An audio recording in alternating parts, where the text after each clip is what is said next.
পেয়েছি তো। ঠিকানা তো এটাই দিয়েছিল। কাকে জিজ্ঞাসা করা যায় বলতো?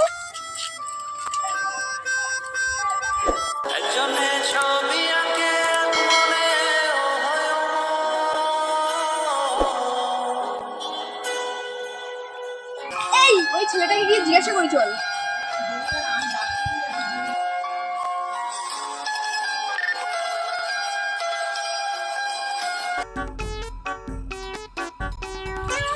কাকু শুনুন একটু। এই কাকু কাকে বললেন? আমি যদি কাকু হই, আপনি কি তাহলে ঠাকুমা?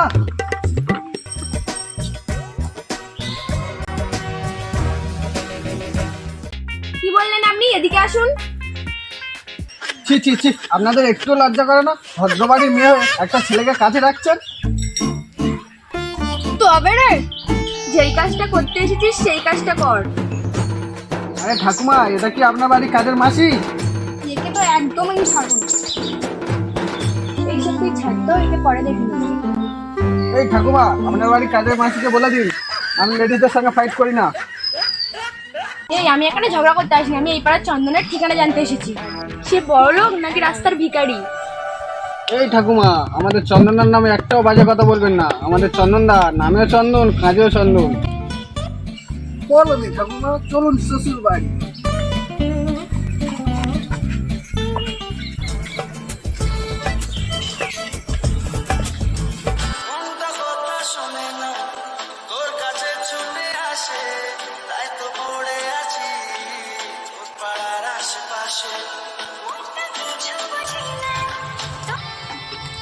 আরে বাবুসোনা, তুই তো একটা ফোন ঠিক করে চালাতে পারিস না, কাজের মাসিকে তো ভালোই ধরে আছিস।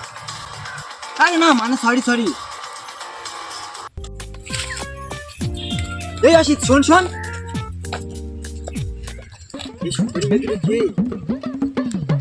ওই সুন্দরী মেয়ে দুটো আর কেউ নয়, ওই দুজনের মধ্যে একজন হচ্ছে চন্দনদার প্রেমিকা। চল তাহলে ওদেরকে মাসিমার কাছে নিয়ে যাই। চলুন ঠাকুমা, মাসিমার কাছে যাই।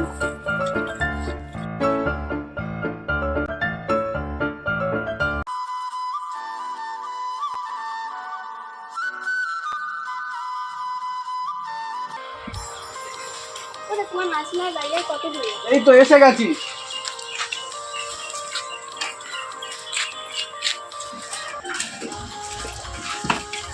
কি গো মাসিমা, আপনি ভালো আছেন তো?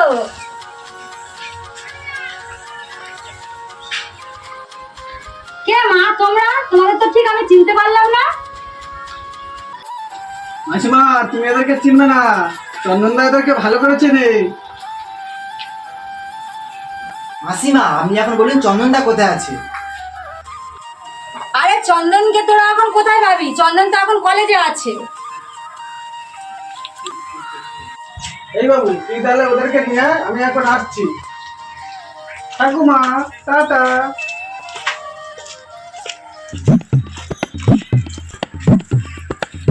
ওকে দেখা পেলে এমন টাইট দিয়া দেবো, সোজা হয়ে দাঁড়াতে পারবে না।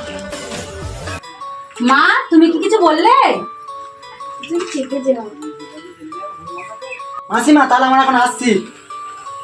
ঠিক আছে বাবা।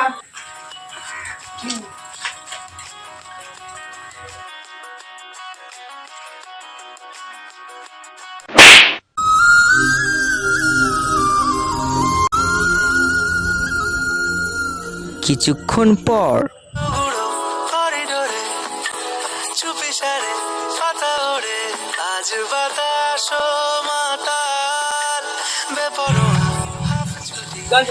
ওখানে গিয়ে বসছি, চল।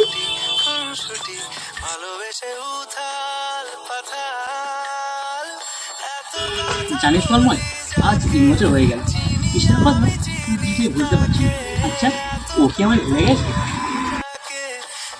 হয়তো আজও তোকে ঘুরে চলেছে।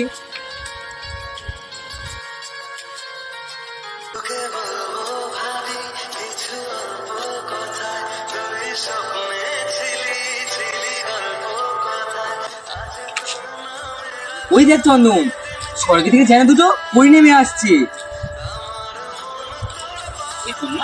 আমি যা দেখছি তুইও কি তাই দেখছিস? হ্যাঁ রে চন্দন, তাহলে তোকে বলছি কি? সত্যি তুই আমাকে চিঠি কাটতো? হ্যাঁ,